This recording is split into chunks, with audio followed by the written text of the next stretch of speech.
সকাল থেকে মনটা একটু খারাপ লাগছিল, তো যার জন্য একটু ঘুরতে বাইরে হয়েছি। তো জানোই তো মামা, মন খারাপ থাকলে একটু কেমন কেমন লাগে। তো ঘরের ভিতরে যদি আরও থাকা হয় তো আরও বেশি মানে খারাপ লাগে। তো সেই জন্য আর কি জাস্ট যে বালাগাড়ি এই সাইডে ঘুরতে আসি। তো জাস্ট এই বালাগাড়ি এই জায়গাটা মানে ভিউটা দেখলে আর কি অসাধারণ সুন্দর, মানে দেখলে জানি কেমন জানি লাগে আর কি, খুব ভালো লাগে। মানে এই দিকটাতে পাহাড়, এনে এই দিকটাতে সুন্দরভাবে মানে একটা নদী, মানে ডং বইয়া আইতেছে।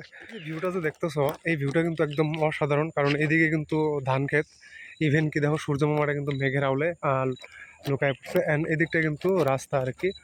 সো ওইটাই আর কি বালাগাড়ি যাওয়ার জন্য, মানে বালাগাড়ি আসলে খুব একটা সুন্দর জায়গা, তো যার জন্য আর কি বালাগাড়ি ঘুরতে আসছে।